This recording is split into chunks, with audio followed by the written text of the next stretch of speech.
Welcome to the Starlight Observatory. My name is Trip Starlight, and we're here for VTuber Book Club. That's what we're calling it now. It's for realsies. The only Yep. VTuber Book Club on the The internet. biggest baby. VTuber book club. The what? The biggest VTuber book Yes, club. the biggest VTuber Book Club. We have a hole on the screener now because Realm is a little late. And I didn't want to move their Fugi around. But welcome! I'm here with Faye and Toto and Realm to discuss Brigands and Breadknives by Travis Baldree.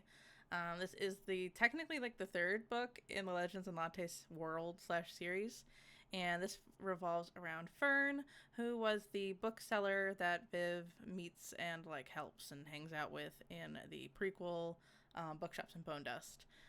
Fern is having a midlife crisis, moves to Thune, and opens up a bookshop right next to Viv's coffee shop. And then has a really intense crash out and gets drunk, finds herself on a wagon, and is now on a journey with a ye olden elf and a chaos goblin. Yeah, like a legendary hero. Yeah, legendary hero. Yeah. Yeah. So, yeah, I guess first off, what'd you think? We're kind of discussing before, but I liked it a lot. I thought it was very fun. I tried the audiobook this time, where I normally read it, so that was extra fun for me. Yeah.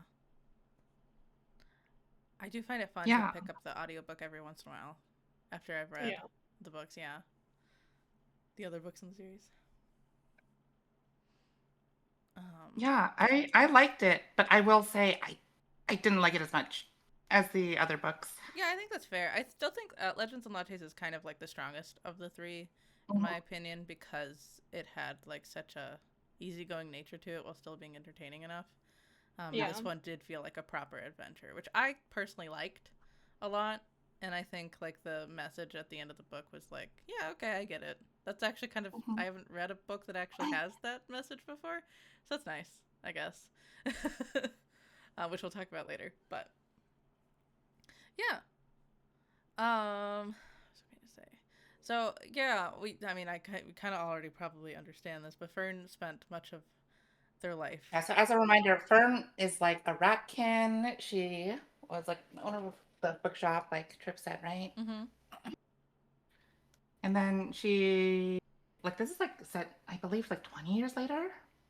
Yeah, something like that. Yeah. I was sad to see Satchel's gone. I know. Satchel decided to go off on their own journey, probably. Yeah. Yeah. Which Fern was probably sad. Clearly was sad about. Yeah. And she still has her pot roast, her pet griffin. Her dog. The pot roast. Her dog bird. Yeah. Pot roast was cute. But she's been invited by Viv to open a new shop in the city that Viv made her coffee shop in the first book. And Viv is the orc who retired from adventuring and then got settled down and opened a coffee shop and got married to a succubus. And then really settled down, yeah. Yeah. Yeah. And then really settled down. Yeah, for real. I thought that was sweet though. I really like the continuation of that particular story as well. Yeah. Yeah. Well, I need more Tantry. I really like Tantry. Yeah. She was so fun. I know. Yeah, I want to book about her, actually. Exactly. I think we're getting a short story or two about her, but I don't know about a whole book. We'll see. Yeah. I'll concede to that. Yeah. I will say the start of this book was pretty slow going, but that's just kind of like the nature of a story like that. Yeah, because Fern is like running away from their life, but they're like just like accepting that things are happening to them at the beginning of the story, which kind of is not the most fun thing to read, but I think that's intentional. Pretty like midlife crisis. Like, is this really what I want to do with the rest of my life? Yeah. What do I want to do with my life? Or do I really want to sell books the rest of my life? And then, like, I think even after, so yeah, basically Fern crashes out, gets drunk with the, what is his name? Cal? Yeah. Hobgoblin. The hobgoblin that like is like the carpenter for Legends and Lattes. He helps do all the carpentry for the bookshop as well, and like clearly has like a nice friendship with Fern, and like tells her like you gotta tell Viv that you don't want to do this anymore. Fern goes to do that, but chickens out, and then is too drunk and just falls asleep in a nearby wagon, which happens to be the wagon or the cart, the horse cart of Asterix, the world-renowned one-eared elf warrior lady. Bucket the horse. And Bucket the horse. Horse is named Bucket. Oh man, I wish Realm was here. There's like a character in Uma Musume who is a horse whose nickname is Bucket. Really? Well, Realm will be here soon. It's called Bucket. That's so fun. I wondered. Because I don't know. If I didn't get the pun of Bucket for a long time either. I also didn't get the pun. It was like, is that a joke? Oh wait, I just got it. A horse can buck? Right? I didn't get it until now. Is that not it? Is that not the pun? I think you guys are right, and I'm just stupid. What did you think it was? I just thought bucket, like, like a thing you put water in.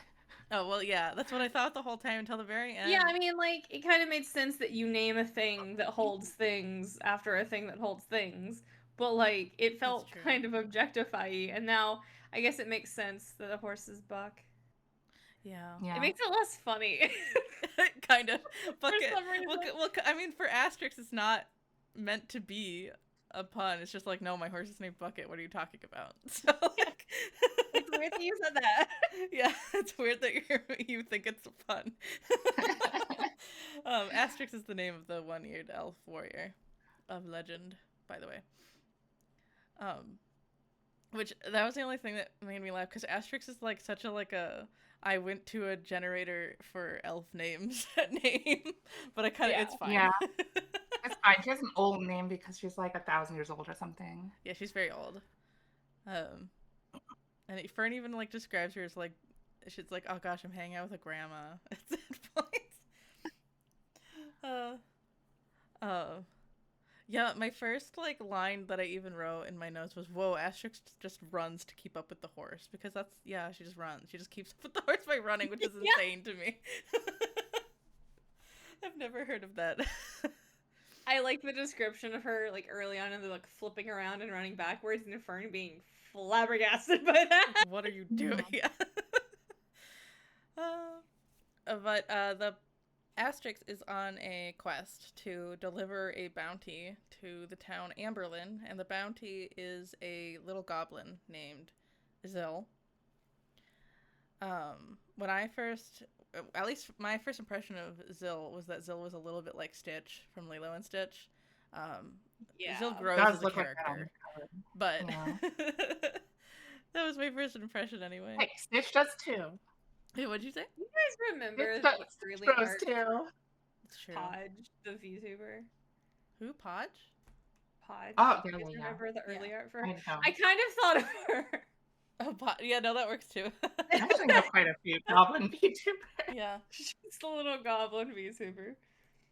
That works too. Yeah. But also, for the longest time, I thought the secret was Zill wasn't actually a criminal, but some sort of like escaped princess or teen, and that was the big secret, was they didn't want her for the bounty, but because she was like a rebellious teen who ran away from home. That's what I thought this twist was going to be. I was wrong. Yeah. I thought it was for sure like someone did it just to get her to come home. Yeah, not because Yeah. not at all what the twist was. Mhm.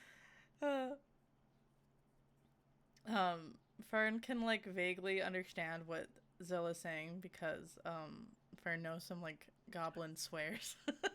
Yeah, no, that's one I thing can that only understand the I swearing. feel like D&D should do more is when you say you know a language in D&D, it always means like you know everything about the language. Yeah. But what about like you only like speak it, you don't read it, or you can like understand it but you can't speak it. Oh That's kind of yeah. what I think happens. that's a character choice.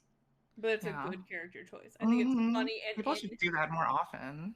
I agree. It's funny and in character for Fern to only know the swears of another language. Yeah. It's also in character for Fern to silently judge the elf for not knowing more languages. Right? Yeah. How long It's is he also in alive? character for Zill to pretend she can't speak common until Mhm. like much later. It is Mhm. so good. That was Yeah. so. She was just like, no one asked. No one Yeah. asked me. I was waiting for that moment though. I could kind of see that one coming. I was impressed it came so early. Yeah. Yeah. Yeah. Just like after the whole adventure, she's like, I could understand you all along. I could have seen that too. It's true. Like as she's leaving, she goes, "Bye." Yeah. Bye. Goodbye and thanks for all the fish. Yeah, for real.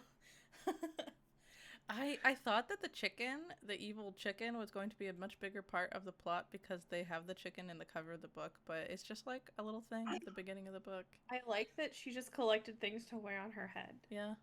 Yeah. These- And then like the snake man kind of showed up for a little bit and then Yeah. left. He was fun. I liked him too. Yeah. He never came back. I was waiting for him to like tie back into the story. I think one of my issues with this is there's a little like too many characters who don't really Yeah. do anything. I agree.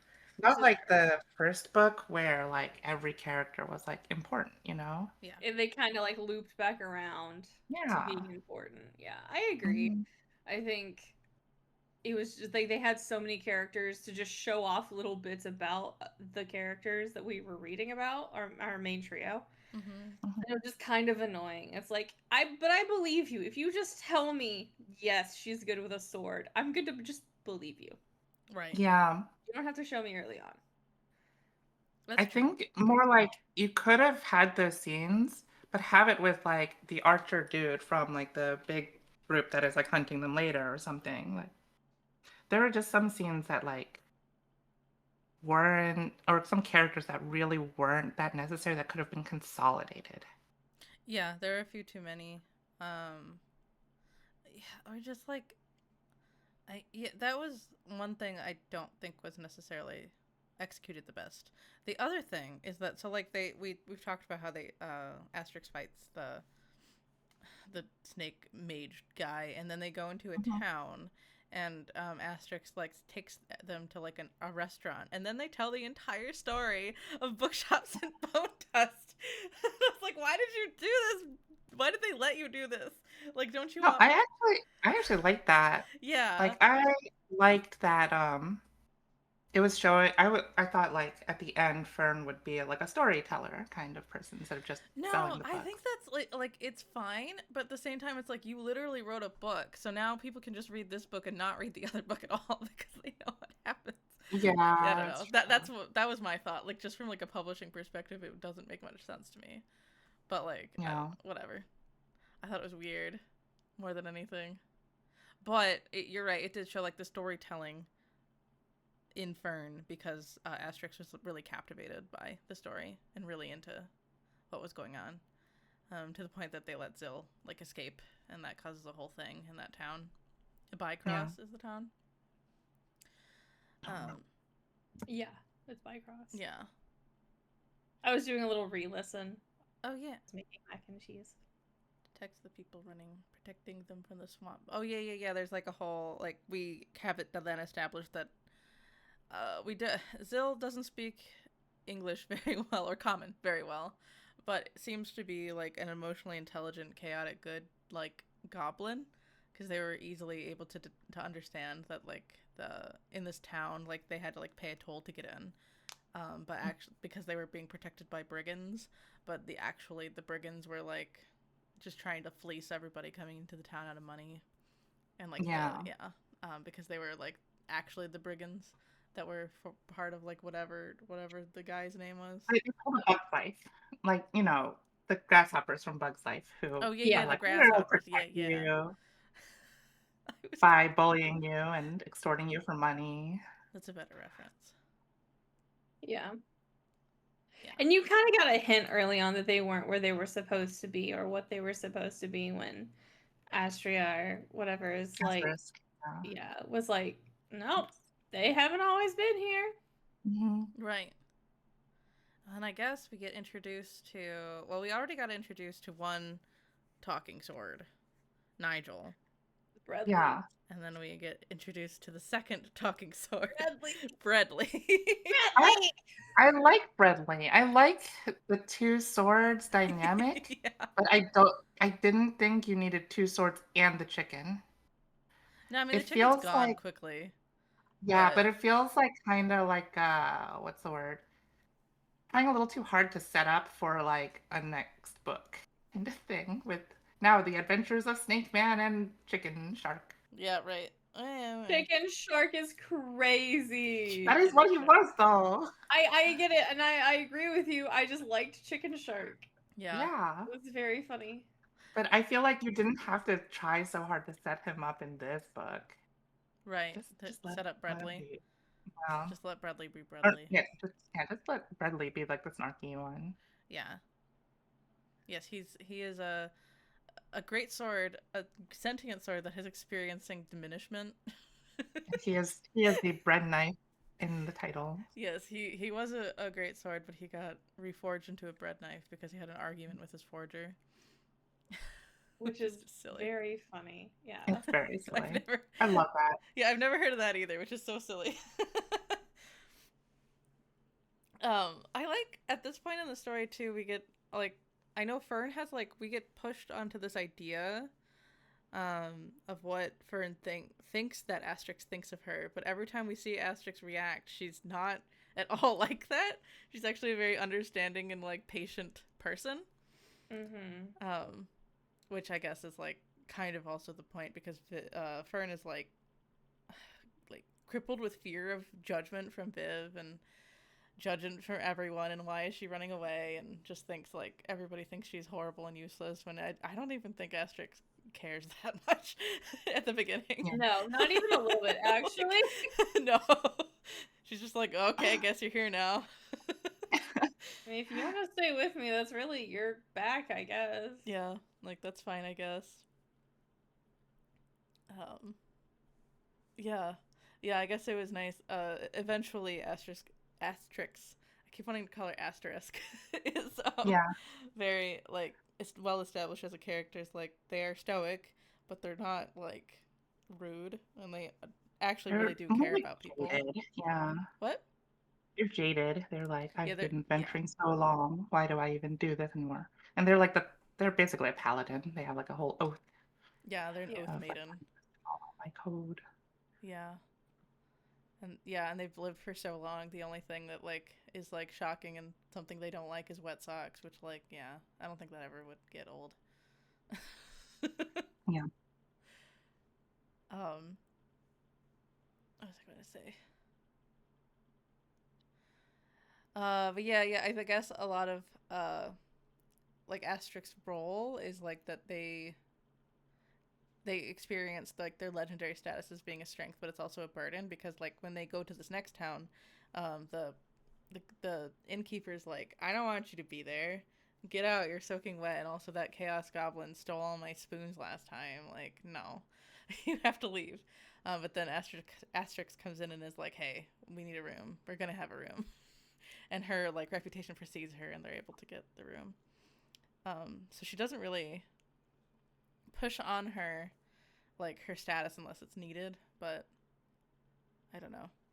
Then she just goes to sleep. I think Fern uses her status more than she uses her status. Yeah, for real. Because like early on in the book, once they got to that first town, Fern was like, hey, I'm gonna sell this book and hopefully get some more money to return home. Yeah. And the guy was like, I don't really want to give you that much money. And then Fern looks back and is like, don't you think this is worth so much? And I was like, oh, you're with her? Oh, okay. I'll give you the full amount. I know. And also, Asterisk has no problem with that. She's just like, yeah, fuck it, whatever, I'll play along. Yeah, whatever. It was, for some reason at this point in the book, I remembered, because I've never seen Free Round, but I remembered that she is an old elf and also is adventuring with a character named Fern. I was like, huh. Oh. What are the odds? I don't think they're Yeah. anything similar, but anything like. I was like, huh. Not inherently, no. No. I just wrote that in my notes. Mm. I was like, huh, weird. You are right. But I mean this book came out like before that anime got big. Or like the Oh book yeah, stuff no. ended. Fern was a character before that, yeah. So went up before the manga. But still, like they're nothing alike, you know. No. I just thought it was funny. I totally think it's just a coincidence, but that's all. Maybe they use the same fantasy name generator. I don't know. Yeah, it's true. They used a generator for the name Fern? That's a Listen. Look, I'm not judging you if you did. All right, said the person named Trips. What? That was a name bestowed upon me by my friends. I'm joking. I know. Just kidding, shit. This is the person named Toto. Yeah.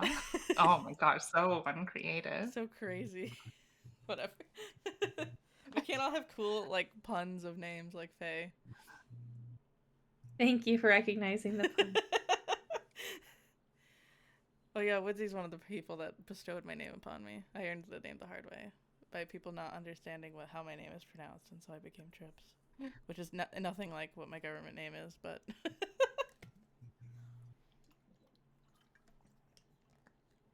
I do triple. Yeah. Steven, your government name. Yeah, Steven, my government name. Damn. Got him. Yeah, you got me. No, don't look it up. So silly. I didn't realize it was like. Did you think? Honestly, I think I may have just read this book too fast. I didn't realize it was like late fall, early winter until they started going up the mountain and it was like snowing. Yeah, I don't think that was well established. Yeah. I was like, what? I disagree a little bit. In multiple occasions, at least early in the book, it talks about the wind getting chillier and Fern constantly repeating that she's kind of glad to have fur. Okay. But that her soda, her cloak was always kind of like fluttering, which is always what books use to coincide with winter and shit. Right. But they might have lost that mid-book, so. They might have been pulled out at last minute. One sentence that could have been left in. Oh yeah, it's always one of those things where it's like, you hear about it early in the book, and then they drop it because they're like, I've made my point, and then you forget that it's fucking wintertime until it's Christmas, and you're like, shit, right? Right. That's me. But yeah, they have to cross this bridge, but they get stopped by, oh wait, no, we didn't talk about half the things in the little town where they got rained out in. Sorry. Fern goes on like a date with like another ratkin named Quillen. That's a cute name, actually. It is a cute name. And, I don't know, they have a decent time. But, like, because they're an adventurer, Fern starts to have, like, a panic attack, like, at the end of the day, and is like, oh my god, they're gonna kidnap Zill, because Zill has a huge bounty, and we have to leave right now. So they do. In the rain. Yeah. I feel like he was not really necessary. No, he is actually I think I wrote that in like my online review of this book. Like, I'm fine with having a love interest, but the love interest has to do something. Otherwise, they're just there. Yeah. And not every book needs to have a romance. Like, there was already a person, like Asterix, who was like, come with me to become an adventurer. We didn't have to have a second guy. Cute, like, almost an Arrow Ace semi-romance. Yeah. That would have been kind of cute for them. Yeah. Plus, I feel like it's like kind of like, it's not like romantic in like a traditional romance way, but it's like a wow, isn't that like, I don't know, romantic in like the art way of at the end with like the question of will you come with me again? Yeah. I don't know, but whatever. We didn't need to have a romance. Fern can just be her own rat. Like, we really didn't. Yeah. Not that I think Quillen's bad. Like, what we saw of him was like, I guess he's a nice guy, but yeah, it just felt like an unnecessary. Yeah, just not necessary. Yeah. Thing for Fern to do. Yeah. Oh yeah. I wrote. Also, if you're going to introduce a love interest, please flesh them out, or I will not care about them and wish they were not there. Yeah. Which is what I just said. And like, it didn't really teach her anything. She didn't grow from it. She just opened up to romance for what? Yeah, for what? And for what? Oh, Row! Yeah, hello. You're here. Didn't want to bomb anything. No, you're good. I didn't want to interrupt. So no, you're not interrupting. What's going on? Let's talk about the book. We're talking about Brigands and Breadknives. Whoa! We just got to the part where we were talking about the love interest character and how he wasn't really necessary. Yeah. In our opinion. But what did you think of the book? Realm. Whoa, getting right into it. Okay. Yeah.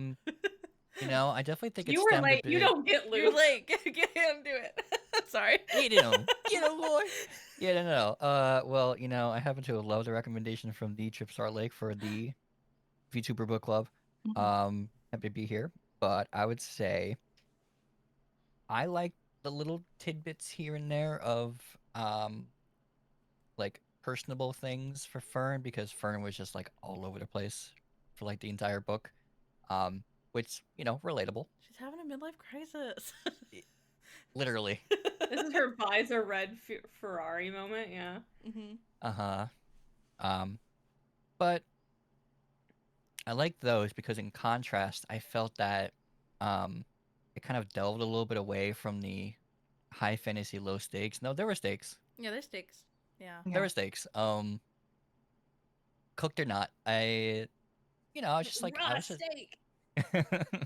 It's raw. No. It was good. It was you know, I always have a persistent issue with like pacing of things. Like if the pacing is off, I'm just like, for some reason, my mind's just automatically, nope, turn it off, go back to it later. But no, I had a pretty good pacing. So, you know, Travis is pretty good at that though. Yeah, he is pretty good. All the books have had pretty decent pacing.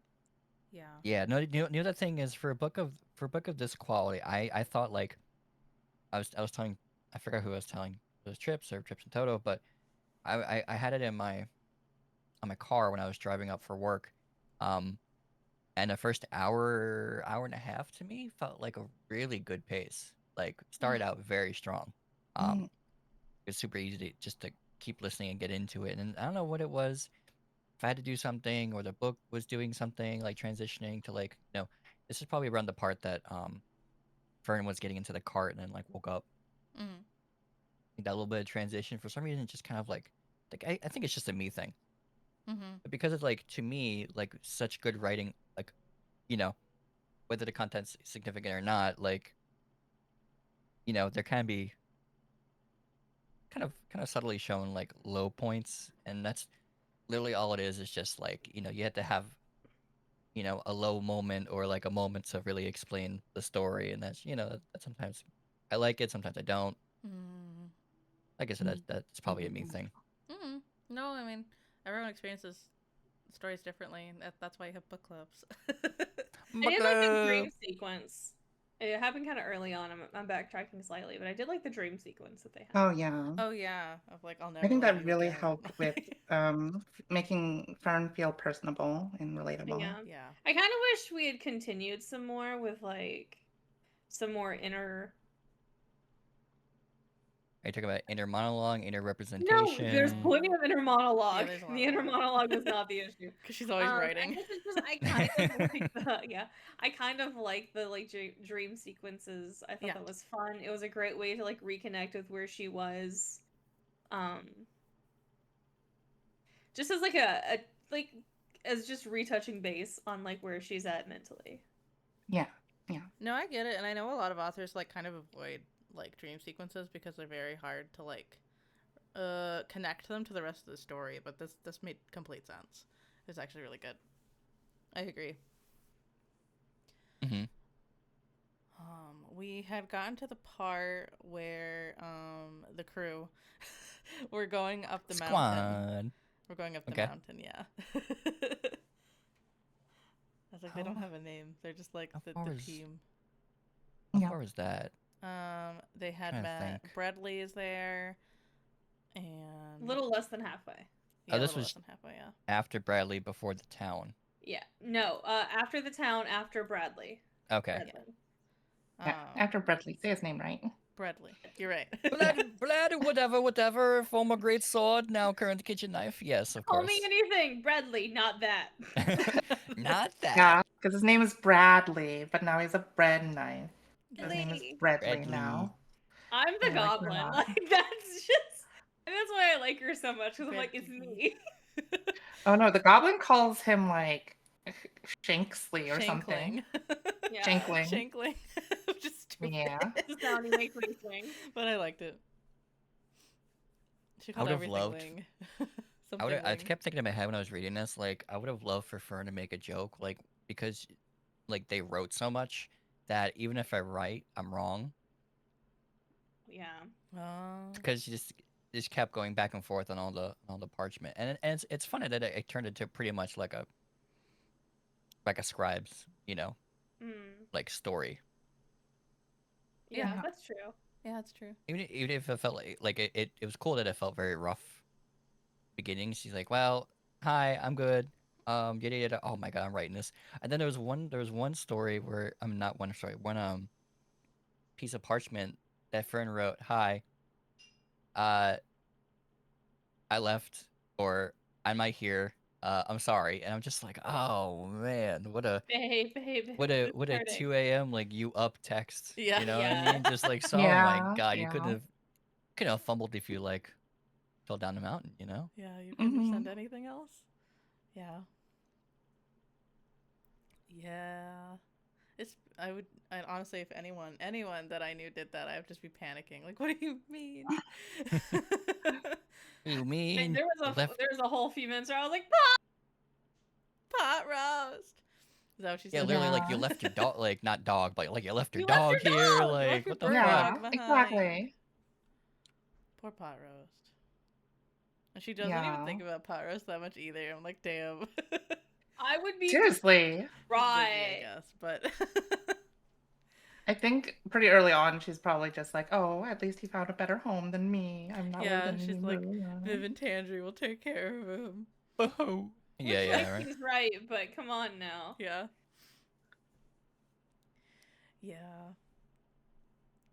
So I guess what happens next? They, on the bridge to get to a mountain, they get to a mountain pass, and there's a bridge that they have to cross. And they start to cross the bridge, but they get cut off by an orc named Tula, who Fern immediately recognizes because they had seen her in like one of the previous town they were in. And it turns out someone was tracking Zill. They want to kidnap Zill, but actually they just want to kill Zill. Yeah. And this is the first time we see Asterix fight, and things don't quite go her way. There's a huge like, oh no, Bucket, no.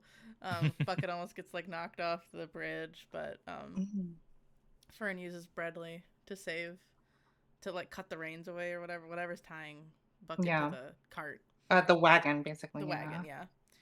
So the cart wagon falls instead. Bucket's saved. I was not going to survive if I killed Bucket. Yeah, we can't abandon pot roast and kill Bucket in the same book. I know. And also were you also thinking of Jungle Pocket when you read Bucket? Kind of. No? Yeah, Okay. If it all of a sudden stood on two legs and had nice abs, I mean, I could have just been like squinting and I could have seen it, you know?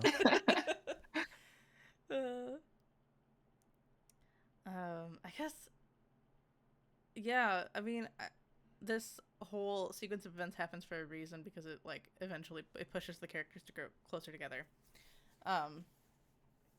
and like bond very quickly. But yeah, the whole sequence ends with like, I don't even remember what she did. So like shoves Bradley into like a rock and like causes a huge avalanche vibrate through the vibrations. Mhm. Something like that. Yeah. And is able to like basically like seal their path so that they can't be followed past the bridge. Yeah, so they can't, yeah. And it's like really dire because Asterix has been quite injured, and they go to like this little like pilgrimage camping site thing Of cultists. of cultists. Yeah. Yes, they get saved by these. How did they say it in the book? Terramite. Yeah. Terramite. Okay. Terramite monks who are all ratkin and they all worship this like cosmic horror god thing. And they're like, no, we don't worship a death god because we want him to destroy the world. We're trying to stop him from destroying the world. See? Yeah, duh. See, guys. Oh my god, you guys. We're not crazy. Crazy. And another thing, again, I feel like they introduced a little too many characters. Like, there could have just been like one named monk. They had like a couple. Yeah, they had a bunch of monks. At least they all had like food names, so it wasn't that bad in my opinion. Yeah. You didn't want another Gorgonzola? No, not Princess Gorgonzola. Come on, that was fun once. Wait, what? That was fun once. Yeah, it was fun once. Yeah. What, rhubarb and I don't know. Blueberry. Something. Yeah, Briar Blue. Briar. Yeah. Briar Blue is actually a really good name. Yeah, I mean Briar Blue was the character that had the most like importance on Fern for the story, so it made sense to me. And like maybe the doctor gets a name, but nobody else really needed names. Yeah. But yeah, these monks that worship a cosmic horror god are actually very like hospitable. They take the group in and they let them stay basically as long as they need for Asterix to heal up.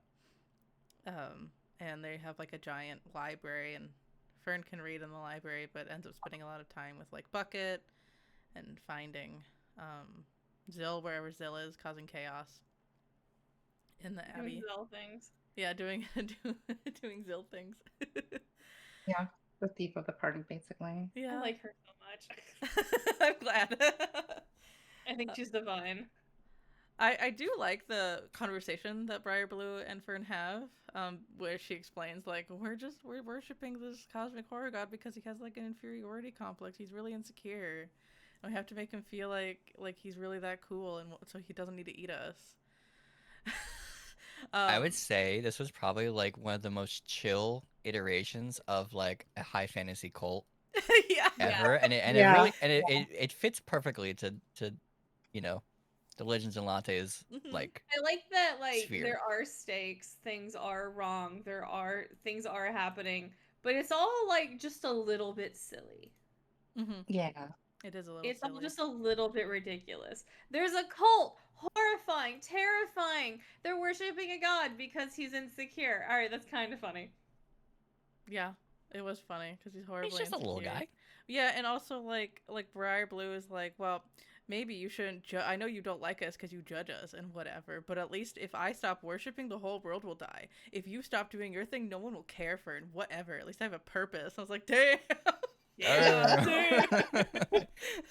I really like the deep conversations in this book. Yeah. Yeah. And Fern's like, damn, I feel like shit now. I felt bad for her, but it's like, I guess it was a conversation she needed. Not necessarily from a cultist, but it worked. Yeah. It worked. It's one of those situations where like they have that conversation, you feel like you got hit. Yeah. Mm-hmm. You're like, oh. Play the Roblox oof sound effect. Yeah. Oh, oof. Editor, add that in. Yeah. It's me. It's me. It's me. I'll probably forget, unfortunately. So sorry.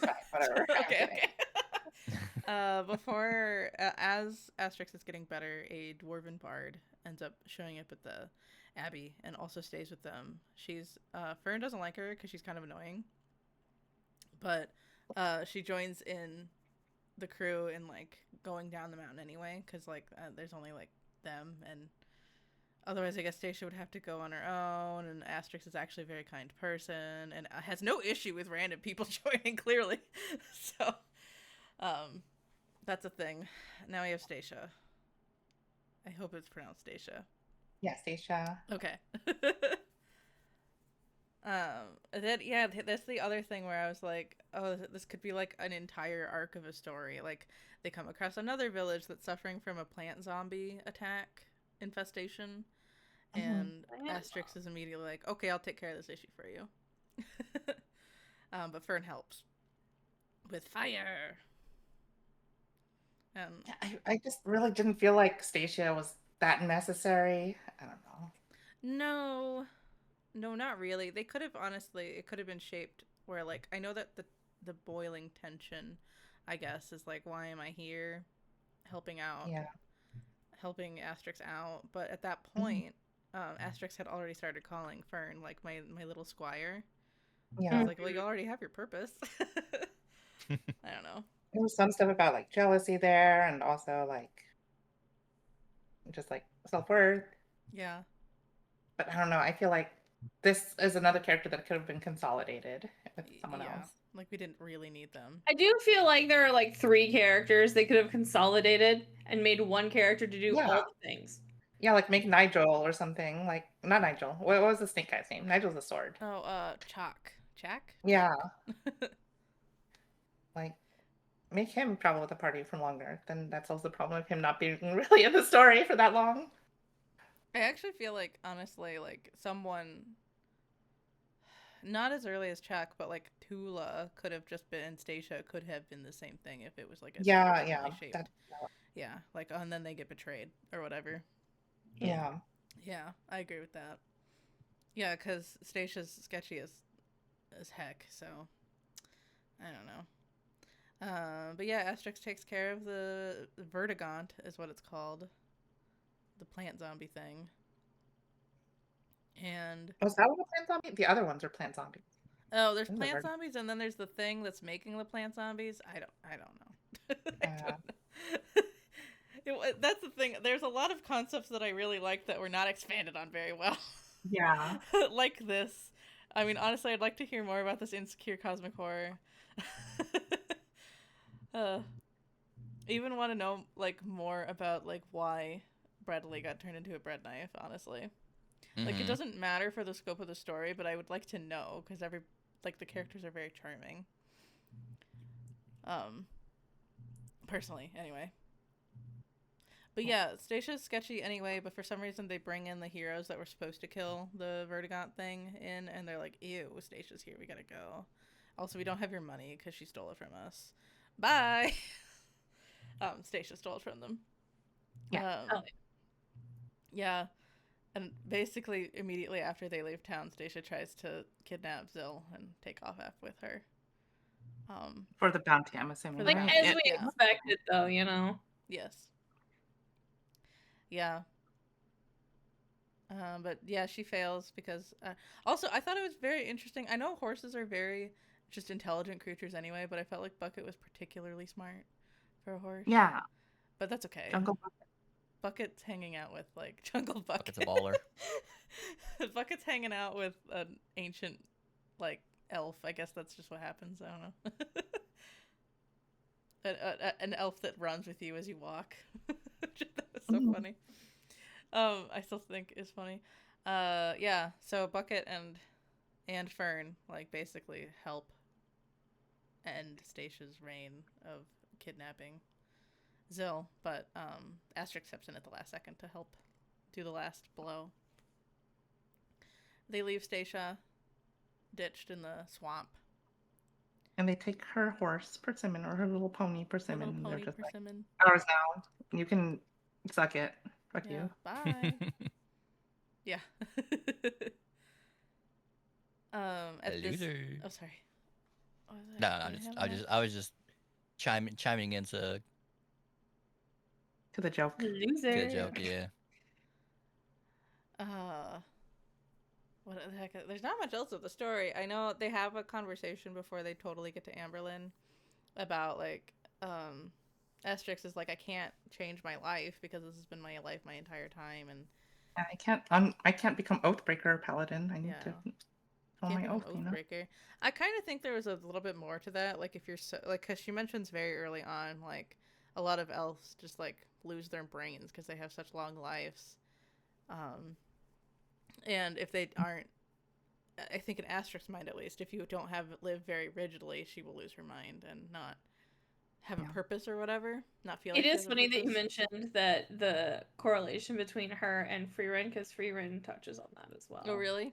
I didn't. In the most recent season, they talk about an elf who got bored, and so she created this rumor about this beer or spirit that's supposed to taste like delicious and amazing, and it tastes like ass.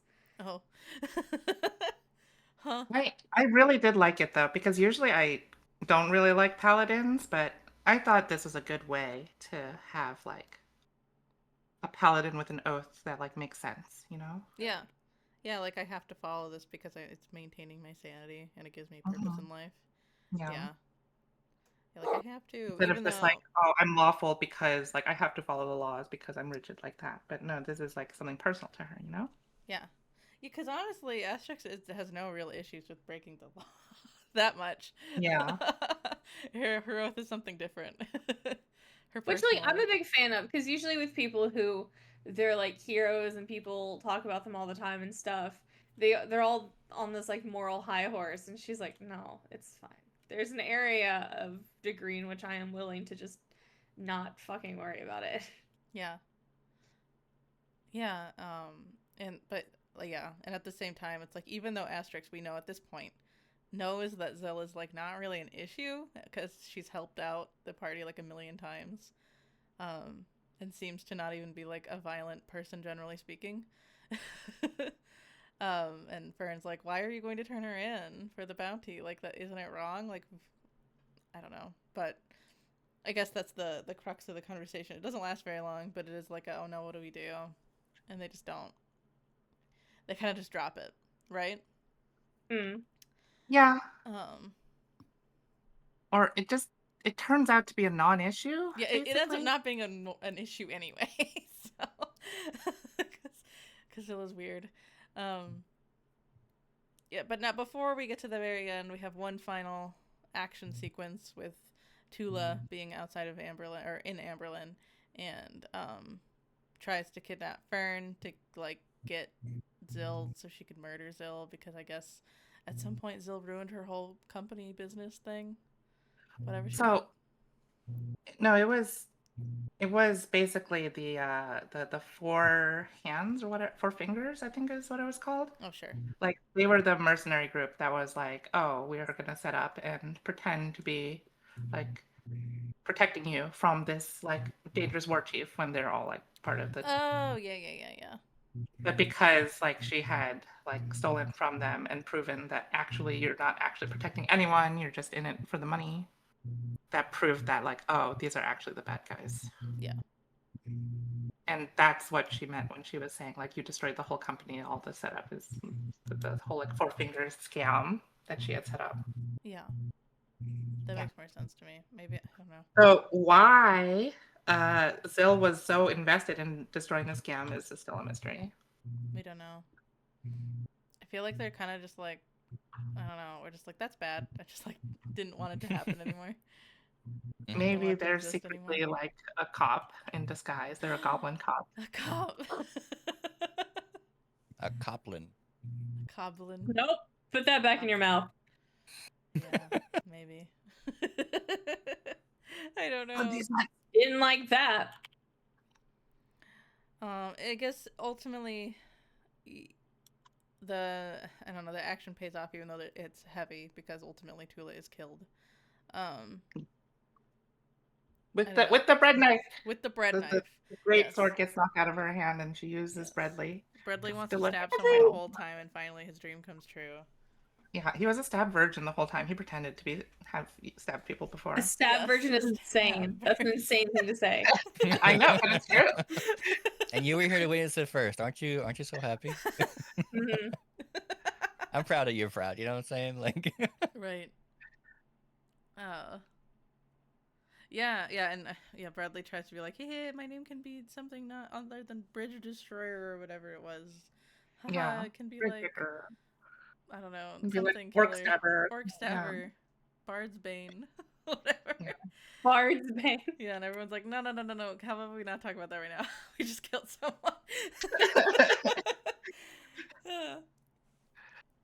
Ultimately, Asterix and Fern are let go, even though like the cops show up like immediately because I don't know, they were defending themselves against harm. Yeah. Yeah. It was nice to see that Asterix like immediately was like, oh, I have to go save Fern, even after they had their argument. I guess they still cared about each other. It's nice. Yeah. Oh yeah, and Quillen was there too. Totally forgot about that until now. Oh, Quillen yeah. also got kidnapped. Yeah. For no real reason, I guess, other than like I guess tricking. And then like Fern? he was like, "Oh, I'm so sorry, blah blah blah. I Yeah. didn't mean to like snitch." But it's like, why are you even here? Why are you even a character? Yeah, bro, why are you here, bro? Like he's another character that could have been like consolidated with someone else, you know? Yeah.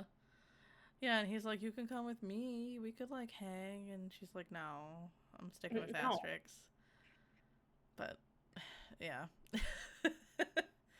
Yeah, I guess the next day or like later in the day, I don't know, they go to the bounty. What the bounty house? Whatever it's called. They finally turn in the bounty, and Yeah. Zill turns herself in, and she turns out like the guild master or whatever like comes in and is like, Yeah.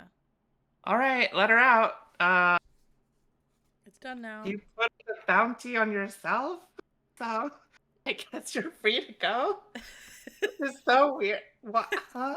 That's amazing. I get why she did it, but it's stupid. Yeah, just to like draw out Tella. No, she And, did like, it to get protection yeah, because she was yeah, like, to get someone was gonna protection. kill me. Mhm. It's like you. Well, would've- yeah, Yeah. someone's gonna kill her because she was like drawing out Tella and Yeah. doing like that whole thing. Yeah. It's like, what? Huh? And Asterix will respond to like bounty quests, but not what was it, like escort quests? Bodyguard, yeah. Escorting is what she says at the end. Which is like an Escort quest. Anya Forger. So this whole thing was an escort quest in the end. It was ultimately. And Asterix was like, "Oh yeah, I guess I wouldn't have done that. Huh? You're right." And then they get a fuck ton of money. Yeah. Which we don't know how Zill has that much money, but Zill has a fuck ton of money. And a fat pony. All those spoons they stole. Yeah, they just constantly steal spoons. Golden spoons. Mm-hmm. Yeah, it's like asking for like a penny from like every person. Yeah. Yeah. Listen, it's called silverware for a reason, okay? You're right. And I don't really understand their currency in this world, and I don't really need to, but silver was one of the things that they had as currency. Well, I think it's just basically D&D, right? It's like copper, silvers, golds. Yeah. They had like I think their copper is called like bits or something, but yeah. Mm-hmm. Yeah. So, yeah. like, that's one thing I wish was that this world was a little more different than D&D. It's very D&D-esque. Yeah. I get that's like the whole point with the title and everything, but like. Yeah, and I can tell. So like, Legends and Lattes was written as like, oh, this is like an OC world for my D&D characters for NaNoWriMo. Yeah. Like, and you can tell when you read it. And I do like that Baldree was trying to expand the world a little bit here, but still wanted to keep it in the cozy scope. I think it'll be a while until he actually expands the world to not be so just like Faerun-esque, which is the D&D world. Right. Yeah. But I don't know. It's okay, I guess. It could be worse. Yeah, I just wish like because the first book had like coffee, which is like, oh, that's a like different thing. It's like a real world mixed with the D&D thing. But this story was pretty much like all D&D plus like some like Elder God stuff. Yeah, this is something that actually could be in. Yeah, but that wasn't like an important part of the story. It was just there. Yeah. Yeah, it's true. But yeah. Oh yeah, because the entire time they have these bracelets. Asterix and Zill have these bracelets that like when they have them on, they can like track each other by there's like it's like vibrating and it gets tighter and it hurts or whatever. I don't know. But in the end, Asterix gives the other bracelet to Fern so they can like contact each other if they want to later, want to hang out later. Because ultimately, even though Asterix asks Fern to be her squire, Fern says no. Even though it's like romantic and nice and like, ooh, who doesn't want adventures? It's not Fern's calling, I guess. I guess. I feel like eventually she will. I was like kind of mad in the epilogue when she's like, yeah, it's not like you have this whole mental breakdown about going home the first time you got the chance, and you still went back. Yeah. I guess because ultimately she like had experienced the full journey and was like, I need to actually go apologize to Viv. Yeah, That's fair. Yeah, but I kind of I kind of like the full circle ending, but yeah, I get what you're saying totally. I didn't mind that part, like needing to go apologize, but I thought that she was just turning down the squireship, the squire job, just to go apologize and then would go do it, go be the squire. But if that's what happened, I think that makes the most sense. Yeah, I think it would be weird if she was just like, no. What do you mean no? Why no? Yeah, what do you mean no? That's just like nice. Do it. What do you mean?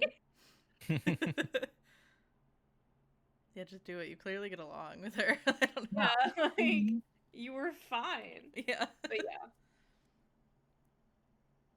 yeah. Yeah. She goes home and has to go confront Viv, and Viv is obviously she's angry but also relieved, and it's a very emotional moment of like, oh, thank God you're home, but why did you leave? Yeah. Type of thing. And then, but she has all these letters she's been writing the whole time, so Viv just has to read the letters and knows the story. And can you imagine? Like, I've been gone for so long. Read this book before, like, you say anything to me, please. Like, what the heck? I know I've been gone, and I know I left in the middle of the night, and I know that there's a whole issue. Will you read these letters instead of talking to me, though? It sort of works, I guess, with the relationship, since like that's kind of what Fern would do. She'd just hand her a book and then be like, "Talk to me later." Yeah, but that's fair. Yeah, they don't have text messaging. Okay, it's a magic world. It's a magic world. Yeah, you're right. You're right. The magic full of magic and wonder.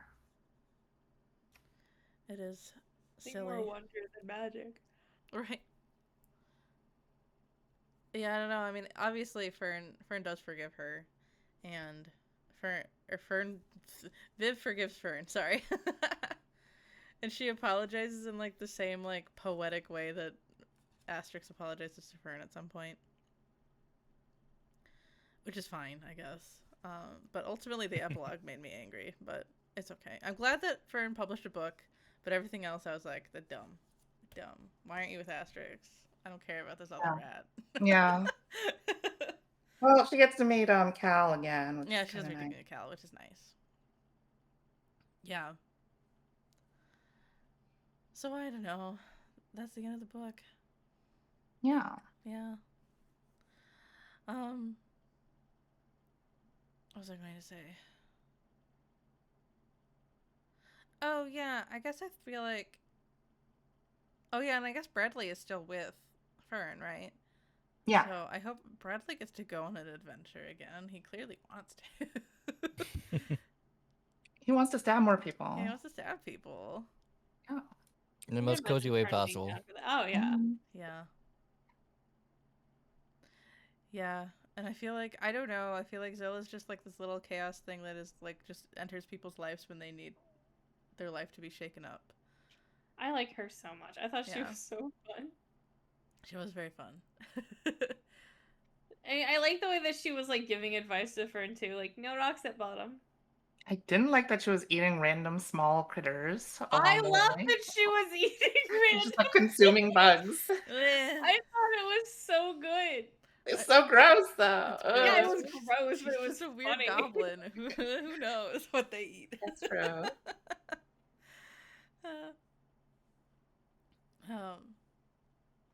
Or like in that moment where Fern's, talking to imaginary Viv, and she takes the spoon, puts it in her mouth, and just stares at Fern the entire time. That's really funny. What are you doing? It's silly. I don't know. I mean, because it's so silly, it's just ridiculous, and that's why I like it. Yeah. Mm-hmm. Yeah, and ultimately, I thought the moments were like funnier, and like made more sense to me than at least Bookshelves and Bone Dust. I think Legends of Latte holds its own, for sure. Yeah. Um, Like without the previous books, this is just like a pretty decent adventure story. Yeah. Right? It's like I the Tale of really, Despero, but like not the Tale yeah. of Despero. Yeah, I really liked the like deeper moments with the characters. I think that's something that this book did well. Yeah. I wish that they had a different frame for it other than just like the typical like travel adventure. Because that was something I really liked of Legend of Lattes, is that it was like just settled in one place and you get in like deeper with seeing this one place instead of like a bunch of different places. Yes. I do have to agree. I think Baldree just in general, he writes dialogue very well and Yes. relationships between characters. Yeah. In like a cozier way and not like a, I don't know. I will say this though, his dialogue is great, but I don't like his prose as much. It's like serviceable prose. Yeah, I don't think he's like the best writer ever, but Yeah. I also don't think he's a bad writer. Yeah, I don't think he's a bad writer, but it doesn't like some other ones like have really struck me as like really great prose. Yeah. Yeah, I mean honestly, it is the reason why I recommend, like, if you haven't read a book in a while, to read Legends and Lattes, because it's Easy. so simple to read. Like, it's not, nothing is very complicated. The words are not like he's not trying to like pull one over you and make you really think. He's just telling you a nice little story. Yeah. I think that's fine. Honestly, there's a market for that. I think he does it better than a lot of the other cozy fantasy I've read personally. Because there's several cozy fantasy books I've read where it's like, this isn't even cozy, just nothing happens. People just wake up in the morning, go to the store, go home, and then it's Groundhog Day, then you do it again. Some people are really into that apparently. Yeah, I guess so. I could write a book like that. You could. You might get published, honestly. Toto woke up and nothing happened. Then she went back. It was the perfect day. It was the best of days. Yeah. It was the most normal of days. You have to like have this like aspiration to like write a book or start a jam store or something like that, but like you can't, because like there's like a cute girl or down the road that is like preventing you from doing it. So you just eat pastries and go to sleep every day. Wow. I don't know. Sorry. So relatable. So relatable. Personally, I like that there were two talking swords. Yeah, I think they're just comic relief, but also they have like thematic commentary, like how like Nigel is all like, you must be the proper oath maiden, and everyone else is beneath you, but that's like not even what Asterix acts like. Yeah. Just like, yeah, okay, sure. They were both annoying in different ways, and I like that. Yeah. It's true. And Bradley's like, oh, I really wish that the cool oath maiden would stab me with someone. Look at me, senpai. Use me to stab someone. Sound like I want to stab anybody. Baka? Like, yeah. His dream comes true, so. Yeah. I don't know. I think. What was I going to say? Oh, yeah. The only thing that I have to say, I guess additionally about Asterix, is that there's like a special edition of this book where the interior cover has illustrations. However, the artist drew Asterix with 2 ears, and I think that's incorrect, and they need to fix the art, so. She's literally called the one-eared elf. Yeah, she's literally called Asterix, like Asterix 1 year, right? Yeah, that's Asterix the whole deal. Yeah, and like she's Hey, constantly doesn't the front of the book have the 1 ear? Yeah, it does. Yeah. Yeah, the cover of the book has just 1 ear. Yeah. But yeah, I don't know. And I feel like this book had less. I think you're like how like I think blah, blah, blah. Sorry, Legends and Lattes is a lot about like found family in the end. Even with like Galena coming back and being like, "Why'd you ditch us?" That whole plot line. And I feel like there's less found family here, but at the same time, I totally believed that Asterix and Fern were like good buddies and like trusted each other. Yeah. So I guess do you? I guess yeah. Do you think that found family is like a necessity for cozy fantasy, or was this fine? This version of it not. fine? I think I think I love found family. Yeah. But it is tiresome if you make everyone get their found family. Just like the same way it's tiresome if you make everyone like have a love interest in the end of every single story. Mm-hmm. Yeah. Yeah, I agree. I think, well, not all need it. I think there are certainly tendencies in cozy fantasy that like, yeah, there are themes that like people enjoy and people read. Like you said, you read some cozy fantasy and it's just a day in a life prancing around in the city with like nothing doing and people like absolutely love it. Or it's you read a fantasy and it's all about the romantic interest. Yeah. You know, and it's just romance and stuff, and there's like nothing else going on. Some people want the full context, how it came to be. Some people are just like, fuck yeah, just I'm gonna like, live my life with my, significant other, and we're just gonna, enjoy these comically fictional sweet rolls and be like, that's the best day ever. I think found family is another theme Yeah. that fits, and it's certainly not pushed in a way that I feel certain books have pushed certain themes. Mm-hmm. So very easy, very acceptable, very like, per this story. So it was very nice, and yeah, Yeah. I never Also, want to say it's necessary, but it's good. I think the necessary thing in cozy fantasy is you need to have strong characters and strong character relationships. Yeah. And found family is a great way to do that, but not the only way. Yeah. Yeah. I agree with There's both a of what reason you're it's a saying. trope, but then there's a reason it can be an overused, underutilized crotch of a trope. Yeah. Yeah. Yeah, and personally I thought that it was kind of nice. A lot of the time with just a cozy fantasy we have like a character that's like Viv that's escaping a life and then goes to a new place, doesn't know anyone, and then finds a new family, basically. And I kind of like that this was like everyone just like stumbles upon each other and gets along somehow. um, Yeah. yeah, it was cute. I thought. I don't know. Even if two swords are part of the family, and they want to stab. I was waiting for the scene where she would dual wield both of them, though. Yeah, I thought that she would at some point. That would have been sick. And she doesn't. That would have been good, yeah. Whatever. It's fine, I guess. You can just be one-handed. I think, and totally, if you have a different opinion, please tell me, or like, don't think that I'm like saying this is how you need to interpret the book. I feel like a big theme of this book is the difference between belonging and being needed. And Fern, the entire book is trying to like untangle which is like what she wants and which is what she needs, which is why I think ultimately she doesn't pick being the squire for Asterix, because even though she's needed, that's not where she wants to be or feels like she belongs. Do we agree with that? Or is there a different theme? Yeah. Yeah, I thought. Well, it's it kind of fit in a way where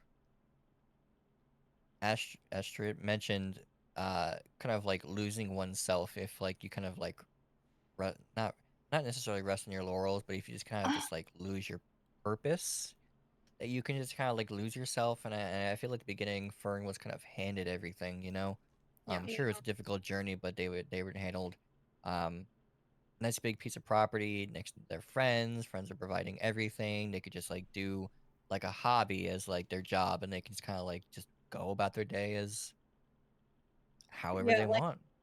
They pretty much brought her like people to buy her stuff. You know what I mean? Like, she didn't have to struggle for a customer base the way Viv did. Mm-hmm. Which, I think that's an important thing, and I don't think Viv meant to stunt her like that, but I do think that it was kind of cool and then kind of annoying. I It just think felt it's like more like the thing of like you want to be your own person and not Yeah.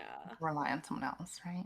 Yeah. It's just kind of like the equivalent of kind of just like being in like an all-inclusive resort, or for older folk, it's like being in a retirement home. Like you have everything there, but you're just like you just fall into a pattern so easily, and then when you kind of realize it's a really weird situation, you almost feel like you can't leave. Then like the rebound of that, it can be very violent. Right. Yeah, and I think how I in anyway interpreted Fern's thing is like basically like she struggled with, this is something even I've struggled with, like realizing like at some point in your life something that you used to be your passion or something you really like doing is something you don't really like doing anymore, and like everyone around you just expects that to be you. And having like crippling fear that you need to tell people that you don't want to do that anymore because like you don't want to ruin people's perceptions. When you're known for the one thing, it's hard to feel like you're allowed to change that. Yeah. Yeah. So she ran away from everything. Yeah, and I feel that too as a person who is currently like changing career paths and stuff. I get that, and I really like the deeper conversations that Fern has with like Asterix and with like the people in the temple. I just wish that the framing device around it was something else. Yeah. Yeah, and I think with the deeper conversations is kind of neat. Like it even goes over like I felt like Fern was experiencing like the grief of the realization that like she doesn't want to sell books anymore, and yeah, I guess the grief of also like having to tell your friends and how they might grieve that of you changing, and just the fear of moving on. It is scary. I agree. I've had to do that too, to the point where like I just don't tell my family that I'm not directly involved in like a Japanese business anymore because it'll like break their hearts. I just don't do it, you know. It's my extended family, so it doesn't really matter. But yeah, like I totally get it. Oh no, I can't hear you. Hold on. Okay, I'm back. Sorry. My headphones fell out. So anyway, this person, so ridiculous. Like you sounded so sad. You're like, oh no, I can't hear you. Oh no, I was sad. Oh. Lights out. No distress. So yeah, ultimately, I think I don't know. I totally agree. This book has like definite issues, but I haven't. It's rare that you get a book published in the year 20 and every year actually that like actually talks about like adult issues, like midlife issues, in a fun, silly way like this. So I appreciate it for what it was. Yeah. Yeah. Yeah. Yeah. Fern just like us for real. Fern just like us for real. Fern swears a lot too. I used to swear a whole lot. Oh, I love that she swears so much. I love that everyone else is like offended by it all the time, and she's like, "Get over it." I hate that she fucking swears. I never fucking swear any at all. Yeah. What the fuck? What the bitch? I'm kidding, of course. I'm fucking joking, okay? I know. Some of the things she said were just funny too. So good. I like when something happens and she has this existential moment of just going, "Fuck me, dude." Yeah, fuck me. My favorite was like, so good. She's talking to people, and then when like she asks for their opinion, they just go, And then at a certain point, she's like, "Well, if they're doing it, I can do it too." I'm not going to answer you. I know, because everyone does, and she like hates it. Yeah, it's so good because I also hate that shit. Me too. It's like, give me an answer. Like, how do you feel about that? Just talk to me. It's almost like preferable. Like Zill just doesn't answer the question, which is almost preferable. Yeah. Doesn't say anything. I think she does go from once or twice though too. Yeah, I think so. I think you're right. Just for good effect. Well, I think I asked all my questions. Well, honestly, we discussed all my questions like naturally, so you're discussing the book. One thing I guess I will say is that Tales from the Territory by Travis Baldree is coming out later this year. That is going to, in case, I guess to like keep you looking forward to things. There is going to be a short story about with Tandry as the main character. There's going to be a short story with Zill as the main character, and one with Thimble, and then my boy. and then I think one with Viv too, which is kind of like okay, that's just normal, but still, we're used to that one. That's all. It's like Travis has to literally hold his own hand back to be like, I can't put Viv in. Yeah, I can't put No, her I in think it's everything. more like, yeah. It's like the fans really want like Viv because she was the first character. Oh yeah, in the acknowledgments, hold on, let me flip to them really fast. He wrote like, is it okay with Viv taking a backseat to tell the Fern story that I want to tell? Probably not. A lot of people hated it. Yeah. Or not look a lot at the of people, average rating. It's still a 4.7 on 4.07. It's like fine. Honestly, it's a mixture of like people. I honestly think there were more people who just read it because they heard Legends and Lattes was good, but didn't read Legends and Lattes. I've kind of gotten that consensus that at least a really. That does seem to be a folly of the series. Is more people are interested in like what they've heard about it, and they don't really. Like, I don't think this book works without the first book, though. I agree. So. I agree. I just think it's twofold. People heard how outstanding the first book was, and then either reading it, going to this, and being like, well, I kind of maybe skipped around, really liked the whole Viv thing, and then like moved on, or they just heard it and then say, all right, I'll just kind of people say, oh, you don't really have to read the other books. Of course, you probably should. In fact, I would recommend you should.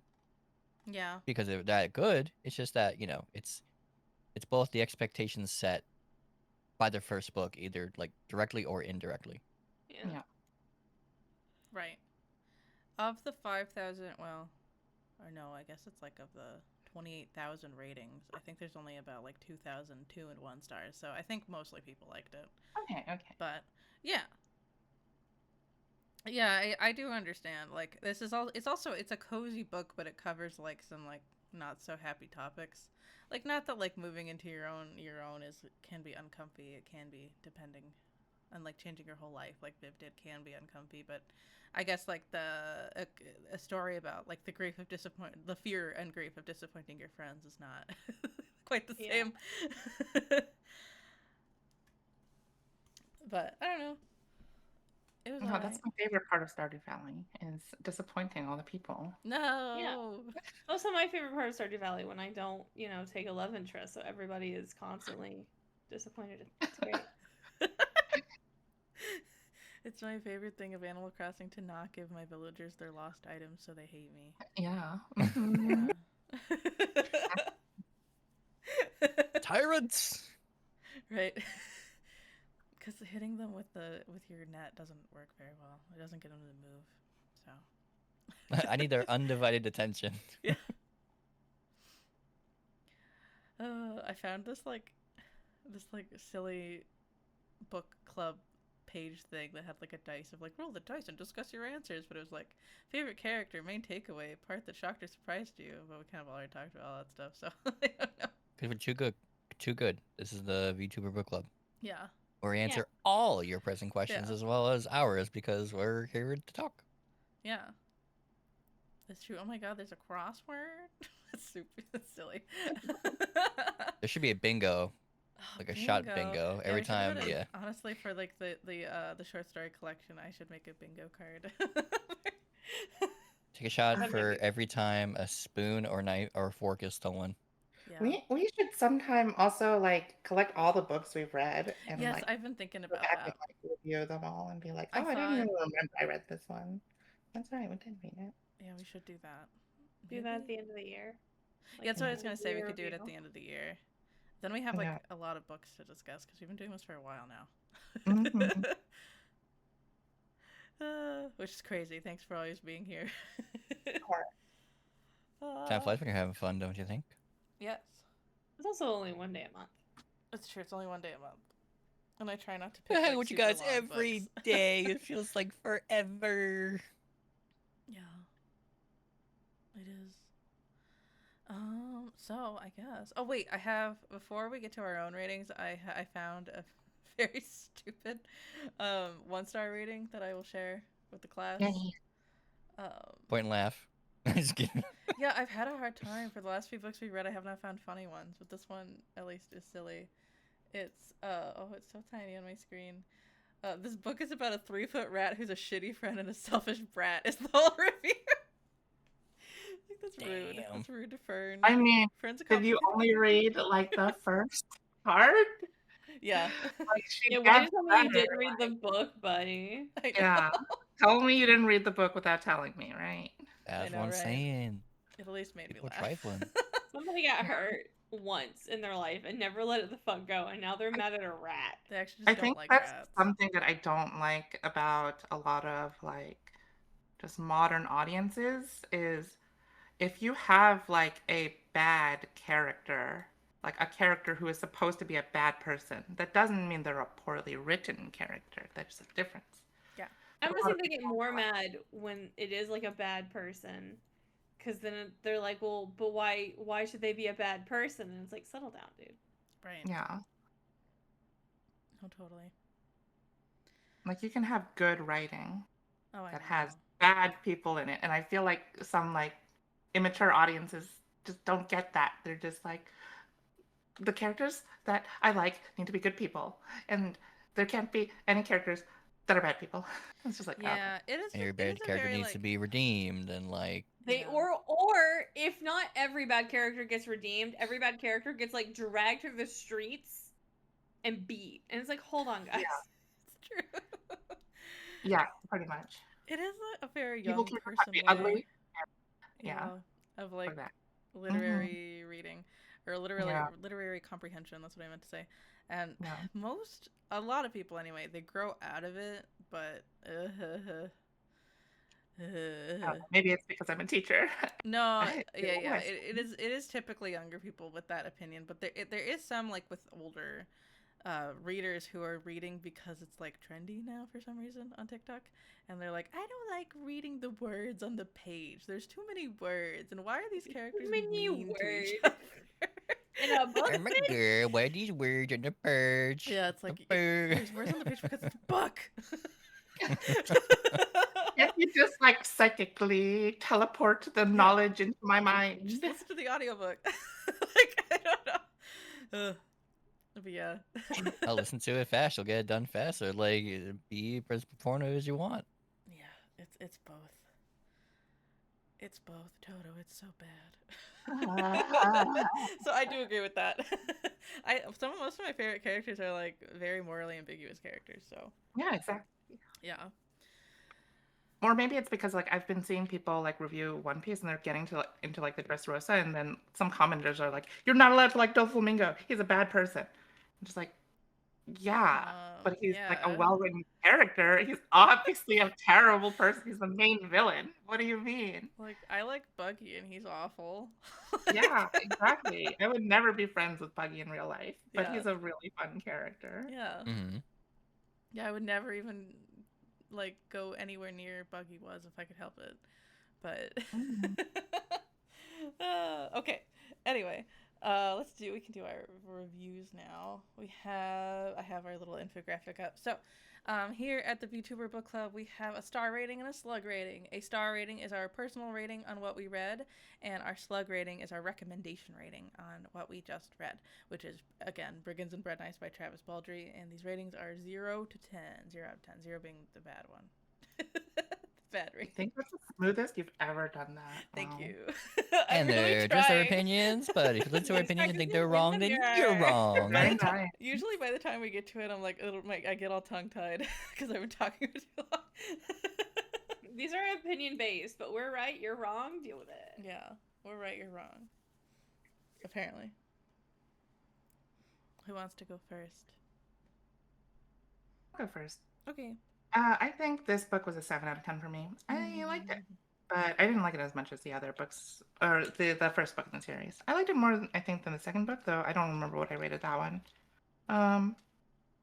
Yeah, there were just like a little too many characters that could have been consolidated, and there was just some like descriptions that were like a little confusing of like what are we talking about here? I really like the deeper moments with the characters, and I think the character writing and the dialogue was excellent. Mm-hmm. As for the slug rating, I would actually rate this lower. I would rate this like maybe a 5.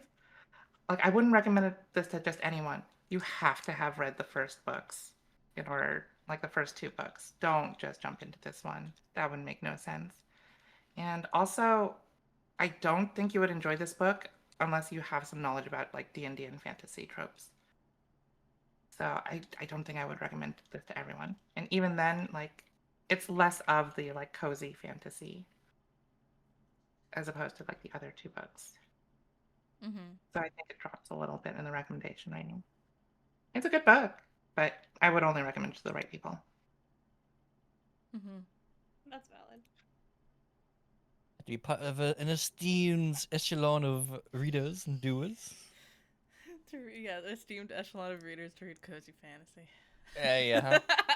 It's more just like there's some like fantasy concepts of like, oh, they like what a bounty hunter is, what a paladin's like these, what a bard is. Like, if we all know what D&D is, but if you have not played D&D, you would be like, what? You'd be overwhelmed.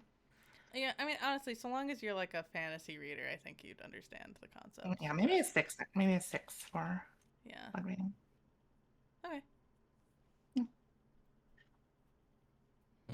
I was trying to think of what I gave the first book. I think I was pretty good on I that.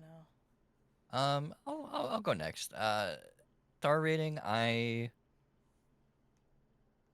happen to have thought there were a lot of very thorough, like I think the pacing was very good, at least to my standards. It could be, could be a length that could be someone's issue. It could be the depth that it could be someone's issue. Whatever it is, I thought it was pretty good. I feel like I maybe gave Legends and Lattes something like around like an 8 or 8.5. I'm not sure. Mm-hmm. I liked it a lot, so I just gotta give this maybe a little bump below that. I would say probably 7.5, 7.5 or so. I don't really think of it as like a super deep like 7.5 because it really isn't like the concepts of it are very like relatable, but I didn't really think it was, again, this is like the low stakes, the hopeful low stakes high fantasy type of um story to enjoy. So, it didn't blow my mind, but it kept me interested in the book the entire time, and I feel like Travis Baldree's done a really good job Mm. at doing that. So, and it seems a lot of other people agree. So, yeah. Would I recommend it to other people? Yeah, it's probably given a similar rating, like a 6 or so.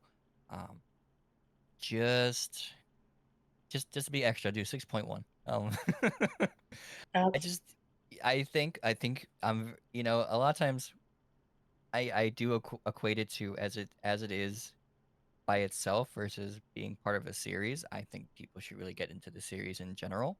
Um, there is no really bad book, and if you consider Bookshops and Bone Dust as like to me the worst out of the 3, Mm-hmm. but it's still being good because the characters are fun and it gave me some themes of games and stuff that were popular at the time.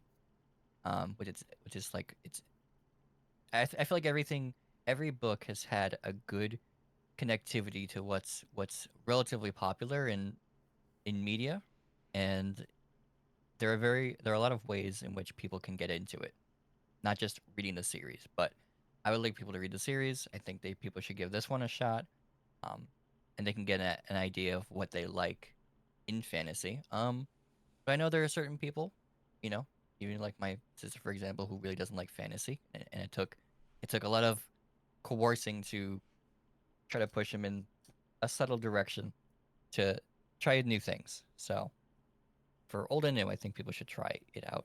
At least this is like a good entry point into the ideas of fantasy. You know, like classes and oath-bound items and different races and just you know just fantasy concepts like that.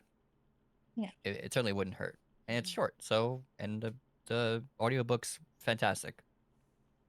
That's good to Oh, hear. we never talked about the voice acting. The voice acting was great. That's good. It was really good. That's Travis really Baldree good. does all the voices. The author. I almost did the audiobook, but I ended up buying it. So my personal rating is, personally, I'm gonna rate it a 9. I laughed my way through this book. I did the audiobook. And I just laughed my way through it. I already liked Fern as a character, so a book surrounding Fern, delightful. I like that everything is, and I think I said this off stream, or I don't remember. Anyway, everything was a little silly. Like, yes, there were stakes, but it was always like kind of dumb. I love that. I thought that was hilarious. It did give me Freerun vibes, like the adventuring bit. So if you like Freerun, this is just that, but in a book. Which is probably taking this into my would I suggest it. I would rate this an 8 because it does take a little bit more to convince people to read this series than it does to watch Freerun, right? And this, it's not a 1-to-1 because this, you do need to read the other 2 books. At least, yeah, you have to read the other 2 books. I was gonna say at least one of them, but no, you gotta read all of them to really care about these characters, because otherwise you're dropping in the middle of the story and you just kind of don't care. I do think that you do need a lot of D&D knowledge or some degree of D&D knowledge to really get into the meat of this, because otherwise you're just like, okay, mild fantasy is mild. And that's not as fun as like D&D fantasy if you're really into D&D. So like if you meet those prerequisites, go for it. If you don't, I probably wouldn't suggest it. But I will be book smashing this book into my friends' faces who like D&D and would read these books. Yeah. Oh gosh, wait, hold on. I already forgot my own rules. It's my star rating, right? Okay, I knew it. So I think my star rating is an 8, because other than like the few issues I had with like, yeah, I think characters could be condensed, and I wanted to know more about certain things. I had a really great time with this book. I think honestly, just reading a book that talks about a topic I haven't read very much about in a silly setting just really sold me. I had a good time. I love Fern. I liked Asterix. I like Zill. I actually really like the dichotomy of like the chaos and like the chaos goblin and the extremely composed elf. I thought it was very, I don't know, well thought out. It was a good time. Bucket's great. The swords are great. I don't know. I think it was just very charming. And I don't know. I read a lot of books in a year, and a lot of the time I'm like, ugh, I've already read this before. Why am I doing this again? But there's a lot of concepts that's like, well, that's fun and unique. I haven't read that, or I haven't read it in a while anyway. For a slug rating, it's a slug rating. So especially for my sluglings, my audience, I actually give this like an 8 or a 9 too. I think you should read this because I know because I talk about it so much, Legends and Lattes so much, that a lot of you have read Legends and Lattes, so you should read this one too. You should read it. For just the average person, maybe it's like a 7, because as we were talking about like gotta know D&D, I was just thinking like there's so many people who like they don't play D&D, but they watch Dimension 20 or they watch whatever the heck Matt Mercer's thing is. Having like, some degree of knowledge helps. Yeah. This is like surface level on the glacial iceberg of like getting into fantasy. Yeah, and honestly, it's just, you don't have to read Legends and Lattes, but you probably should. They're both short books. In fact, I highly recommend it first. But you know, I don't know. This one's fun. If you like the reason I goblins. rated my slug rating lower isn't because I don't think there's people who will enjoy it, but because like I'm just taking the normies into consideration is all. I think even, well, maybe not this one. I think normies would like Legends and Lattes, but I think they would like Legends and Lattes, but I don't know if they would like this one. It's true. It's true. I don't know. I think just like thinking about the people in my general life. I I don't can still do consider suggesting books to normies because I don't think about actually suggesting books to They like quote, shouldn't unquote, read normies. books. They would never read books anyway. Here, our It's one of those things of like, I'm not going to suggest a book to somebody I don't really know. It's like when somebody's like, well, what's good to eat here? What do you like? Do you do gluten free? Are you vegan? I don't know. Yeah. Yeah, I know. I do get that. Random people at like checkouts will ask me like, what book should I read? Because I have like a sweatshirt that says I'm thinking about books. I'm like, bitch, I don't know. I'm thinking about books, not for you though. But I guess I am here at the VTuber Book Club. the largest VTuber book club. No! I don't know why my freaking headphones keep falling out. Okay, I'm back. Sorry. They're getting loose, I guess. I guess I do have I think I consider people around me and like the general populace, because if I think to myself every time I read something, I'm like, if I went up to like one of the bars I go to after after I like go to the city or something, and I go up to the average person and be like, what would you think about this book? Because I would go up to somebody and ask them that, like, what would they respond with? And If a stranger approaches you and asks you what you think about their book, run. Yeah. Flee. Don't talk to strangers. I'm near New York City. Anything can happen. I guess You never that's know. fair. Struck up conversation with Les. Yeah, I guess if I think about my coworkers, it's like, yeah, I probably would recommend, not this one, but Legends and Lattes. But I guess I Yeah. would be like, no, you should read like The Space Between Worlds, because it's like, I guess quotation marks more highbrow, but like not really. I don't know. Like, how cool do I want to look? I don't know. But just like thinking to yourself, like, if you wanted something and you wanted to dip your toes, and there are at least 2 pretty good books and Yeah. 1 middling, if you want more context to the previous, story of the main character, Yeah. I'd say that's a surprisingly rare combination. Yeah. Yeah. I don't know. In any case, I'm glad that you all liked it. That's good. I'm glad. Yeah. I haven't had too many stinkers this year Oh. so far. I've had a fantastic repertoire of recommended Yay. books.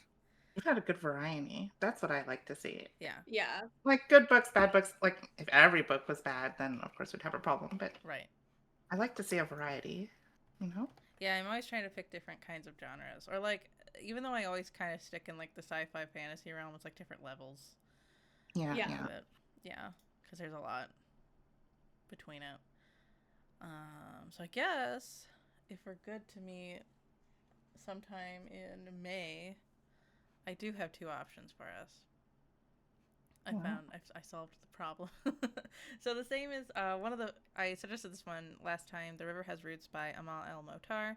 It is a novella about, oh my gosh. It says, follow the river to List to the small town of Thistleford on the edge of fairy and meet 2 sisters who cannot be separated even in death. It's like a fairy tale-like fantasy, and it deals with... the only thing I've heard from somebody that a trusted reviewer of books says that it deals with like grammar and like words in the way that like fairies interpret words. Like you have to be very literal. Oh. I like that. Yeah, which I thought was very Super interesting. And the second one Oh, is wait, the fairy person likes. yeah, the fairy person likes that. Yeah. Plus, last time I recommended a fairy book. That book kind of sucked, and it didn't have an audiobook, even though it was supposed to have an audiobook. So this one will redeem it, maybe, because it has an audiobook. And hopefully doesn't suck. Yeah, it was, what the heck is it? The Fairies Never Lie. It was like a oh god, what is it called? A short story collection. And stuff, yeah. Yeah, and some of the short stories were good, but most of them were not. Yeah. Maybe it's better that we didn't review it. I'm sorry you had to read it, Faye. It's okay. I didn't mind. Yeah. Oh, the second one is called Dubitata If Fortunate by Becky Chambers. It's a 22nd century speculative astrobiology story, I suppose. It follows 4 scientists as they explore the habitable worlds of 15 light years from Earth. And it focuses on like real, not like, I don't know, a lot of sci-fi happens to be about like upper class people, but this is just about like the average astronaut that happened to get to go to these extraterrestrial life planets, and how their relationship with Earth gets more strained the further and further away they get from Earth and stuff. It's also a novella. I've heard it's very good, but those are our 2 options: fairies or space. You know, we've as much as I love space, and We've done quite a few space. we've done quite a bit of space. I'll take the leap and do the fae. Fairies, All yeah. right, I'll be outvoted. Okay, we'll do Fairy the fae tale. one. Don't worry, I'm we'll fine with either, honestly. to be taught if fortunate will still stay on the docket. It's just not yet. Yeah. Yeah. Okay, cool. And this one is by Amal El-Motar, who was the co-author of oh my god, How Do You Lose the Time War? And I think she was like the one we liked more. I'm pretty like 90% sure she was the writer we liked more. Prepare your notepads. This will be there'll be a lot of doing, less knowing. We'll see. I have heard that it's like people that didn't like How to Lose the Time War did like this book, so maybe like without the influence of Max Gladstone it'll be better. I don't know. We'll see. Mm-hmm. It's also only 150 pages, so it's not like I'm making you read anything crazy. But yeah. Let's see. I guess that's that. I will make the infographic and post it on in our Discord very soon, tonight, like a few minutes, and I guess that's that. We'll discuss day in like just after stream. Okay. And I have to go find somebody to raid now. Thank you for being here. Thank you for reading this book. Yeah, thank you for having us. I waited to read this book because I was like, I'm gonna pick it for book club. Yeah, I'm glad we finally got around to it. Yeah. It's a solemn duty to continue these series. Yes. Mm-hmm. Our solemn duty. We are oath bound. The Oath Maiden. No maiden? Yeah. What? to the Oath Maiden. Asterisk the Oath Maiden. Oh, it's streaming. There's so many people streaming that sometimes I get like choice paralysis. Mm-hmm. Let's see. Actually, Summer. Yeah, are you still streaming, Summer? Let's see. Stardew Valley's a comfy game, so I guess we could go do that. Summer is a chaos magic corgi VTuber. Hell yeah. So we can do that. Let's do book club street raid. I wrote Blook. Book club raid.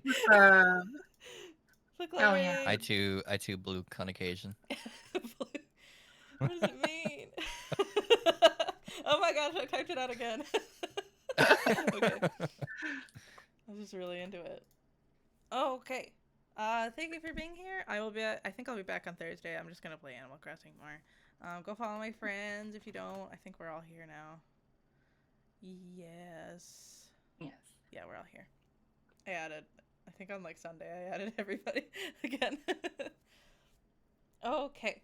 Let's go now. I always click the wrong button for raid first. Do you think I would learn? Like, it's been like 4 years, but I don't. Oh my gosh, it's been 4 years. I know, it's been 4 years. Jeez. It's crazy. Okay. You all have a good night. Thanks to everyone for hanging out with me.